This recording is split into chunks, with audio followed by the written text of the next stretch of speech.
Good morning everyone. আজ হচ্ছে শনিবার। আর সকালটা শুরু করলাম 6:30 নাগাদ। কালকে 12:30টায় ঘুমিয়েছি, বাট ঘুম হচ্ছিল না, তাই 6:30টার দিকেই উঠে পড়েছি। এই যে এটা হচ্ছে আমার রুম থেকে বাইরের দৃশ্যটা। এখন বাজে প্রায় 6:30 নাগাদ। সকালটা কুয়াশাতেই ভর্তি। আর ঘুম থেকে উঠে এটা তো আমার নিত্যদিনের সঙ্গী হয়ে দাঁড়িয়েছে এখন। কলকাতা আর হলদিয়াতে এখন এটাই করছি বর্তমানে। বাবা এখানে সকালবেলা চাটাও বসিয়ে দিয়েছিল। ঘুম থেকে উঠে বাবাই সকালবেলা চাটা করে। আর আমি এই সুযোগে একটু বিছানাটাও গুছিয়ে নিয়েছিলাম। এটা তো আমাকে প্রায় করতেই হয়, আপনারা প্রত্যেকটা ভিডিওতে দেখেছেন। তারপর আমি এখানে ব্রাশ করে 2টো বিস্কিট নিয়ে বসে গিয়েছিলাম, যেহেতু আমি চা খাই না। আর বাবা-মা এখানে একটু চা নিয়ে বসে গিয়েছিল। সকালবেলা উঠেই বাবা-মারা ফার্স্ট চা খায়। বাবা-মারা যখনই ঘুম থেকে উঠুক একসাথেই ওঠে, আর চাটা বাবা-মায়েদের নিত্যদিনের সঙ্গী। শুধু সকাল টাইমটা না, বাবা-মারা অনেকবারই চা খায় দিনে। আর এখানে আমার ঠাকুমাও উঠে গিয়েছিল, দাদারা সবাই উঠে পড়েছিল। আজকে আমরা একটু আমার বাবার বাড়ির ওখানে ব্যাংকে যাব, তাই আমাদের একটু তাড়াহুড়ো ছিল। দিয়ে সকালবেলা মা এখানে জলখাবারটাও তৈরি করছিল। আমার মা খুব ভালো গান করে। এতদিন আপনারা আমার হাজব্যান্ডের গান শুনেছেন। তো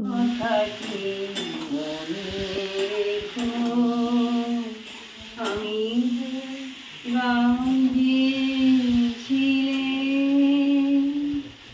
নীল পাতা তোলা গেল মনে রেখো এই কথাটি মনে রেখো। আপনারা আমাকে অবশ্যই কমেন্ট করে জানাবেন আমার মায়ের গলাটা কেমন। আমার হাজব্যান্ডের গলাটা তো খুবই সুন্দর, আপনারা দেখেছেন। আমার মায়েরও গলাটা খুব সুন্দর। এটা হচ্ছে আমার জানলার বাইরে এই গাছটা থাকে। এই টবটাকে আমি ডিজাইন করে গিয়েছিলাম বিয়ের আগে। বিয়ের আগে আমি 1-2 বার এখানে এসেছিলাম। তো এটা আমার খুব প্রিয় এবং একটা গাছ। তো আমি এটাকে খুব যত্ন আত্তি করি, কিন্তু বিয়ের পর থেকে খুব একটা করা হচ্ছিল না, তাই সেটাই আজকে করেছিলাম। এখন খুব একটা ভালো বেশি সময় পাই না, তাই আমি কেয়ার করতে পারি না। তো এখানে সকালবেলা জলখাবারে ছিল পরোটা, আলুর তরকারি, আর স্যালাডে ছিল শসা। আর আমি বাবার বাড়ি থেকে যখন এসেছিলাম একটু মোয়া আর মিষ্টি নিয়ে এসেছিলাম। তো সেটাই এখানে মা আমাদেরকে খাওয়ার দিয়েছিল। আমি আপনাদেরকে আগেই বলেছিলাম, তো আজকে আমি বাবার বাড়ি ওখানে ব্যাংকে যাচ্ছি। আমার সত্যি কথা বলতে সময় হয় না, যখনই ছুটি পাই আমার ছুটির দিনগুলো ঠিক এভাবেই কাটে। তো মা আর বাড়ির সবাই মিলে আমাকে এবং আমার দাদাকে একটু এগিয়ে দিয়ে আসছিল। আমার দাদা বাড়ি চলে যাবে এবং আমি আজকেই আবার ব্যাক করবো আমার বাবার বাড়ি থেকে। আমি আপনাদের পরে জানাবো যে আমার বাবার বাড়িটা ঠিক কোথায়। সত্যি কথা বলতে আজকে আমার একদমই চার্জ ছিল না ফোনে, তাই আমি বেশি সময় ভিডিওটা করতেও পারছিলাম না এবং পুরো ব্লগটা আমি ঠিকঠাকভাবে কমপ্লিটও করতে পারছি না। বাট আমি চেষ্টা করব যে আপনারা অবশ্যই বুঝতে পারছেন আমার ভিডিওটা। এটা হচ্ছে নন্দকুমার। আমার বাড়ি নন্দকুমার ক্রস করেই যেতে হয়। দেন আমরা এখানে আমি আর দাদা একটা টোটো নিয়েছিলাম। তো টোটো করে নন্দকুমার থেকে আমার বাড়ি যেতে হয় আর কি। আমার বাড়িটা একটু ভেতরে আর ব্যাংকটা হচ্ছে একদম রোডের ওপরে। তো এখানে আমি আবার ব্যাংক থেকে একদম ডিরেক্টলি বাড়ি ব্যাক করেছিলাম হলদিয়া। তো আসার সময় বাবা আমাকে অনেকগুলো জিনিস এবং আমার ফাইলটা দিয়েছিল, যেটা আনতে আমার একটু অসুবিধে হচ্ছিল।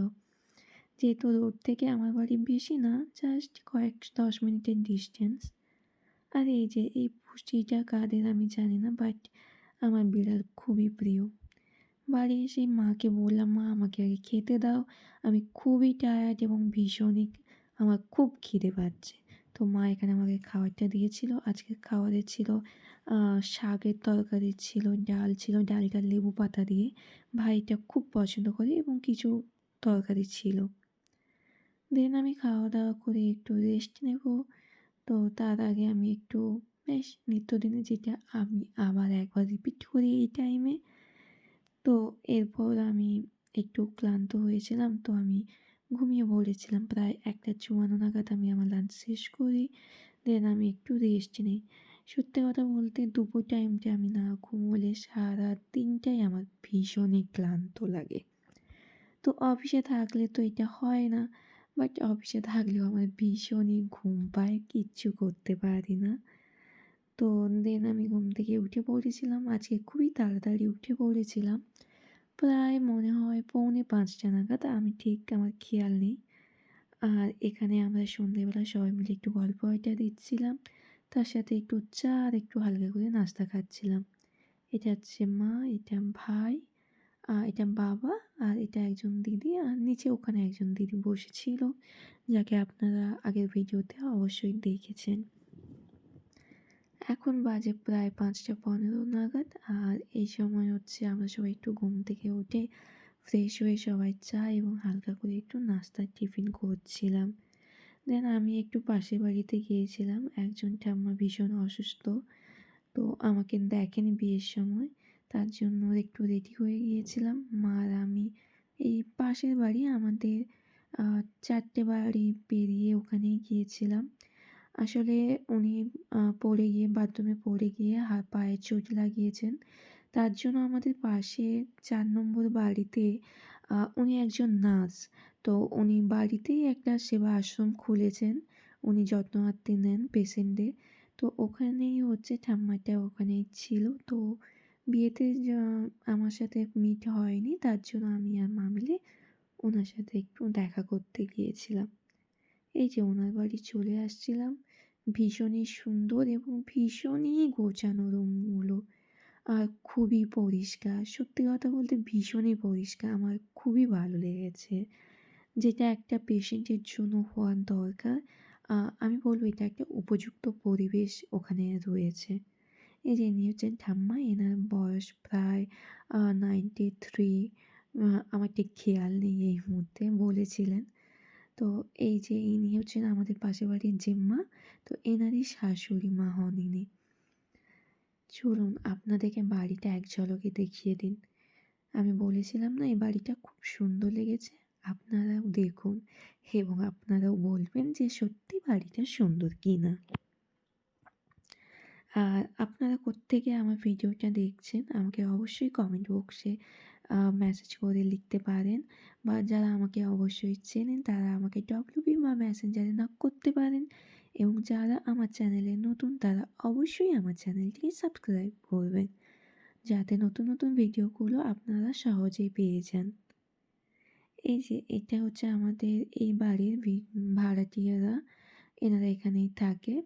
এই জেম্মাটা হচ্ছে, এই জেম্মাদি হচ্ছে এই বাড়িটা, উনি হচ্ছেন একজন নার্সের কাজ করেন। তো এই জেম্মাই হচ্ছে এই পুরো বাড়িটা করেছেন, মানে ভীষণই কষ্ট করে। তো আমরা আমাদের বাড়ি চলে এসেছিলাম এবং সন্ধেবেলা শুধুই শুকনো মুড়ি খেয়েছিলাম। শরীরটা খুব একটা ভালো ছিল না। তো আমার কানটাও ফাঁকা ছিল, এটা আমি বিয়েতে পেয়েছিলাম। বিয়েতে আমাকে একজন খুব ক্লোজলি দিদি গিফট করেছিল আমার শ্বশুরবাড়ির পক্ষ থেকে। তো ওটাই আমি ইউজ করবো বলে ভেবেছি। দেন এখানে বাবা মার্কেট গিয়েছিল। তো বাবা বলল যে, "তুমি কি খাবে?" আমি বাবাকে বললাম, "আমার জন্য একটু গুড়ের রসগোল্লা নিয়ে এসো।" তো ওটাই খাচ্ছিলাম। দেন আমরা সানডেতে ব্যাক করবো, কলকাতা আবার যাবো। তো মা আমাদের সমস্ত ব্যাগপত্রগুলো গুছিয়ে দিয়েছিল এবং কিছু খাওয়ার ড্রাই ফ্রুটস এগুলো দিচ্ছিল। আবার আমাদের অনেকগুলো ব্যাগ হয়ে গিয়েছিল। তো আমার সাথে ভাইও যাচ্ছে। ভাই যেহেতু ডাক্তার আমি আপনাদেরকে বলেইছিলাম। এখানে তাড়াতাড়ি করে রাতের খাবারটাও খেয়ে নিয়েছিলাম। আজকে ছিল পনির, আলু পাতার ডাল, ভাত। তো খেয়ে আমরা তাড়াতাড়িভাবে সবাই রেস্ট নিচ্ছিলাম।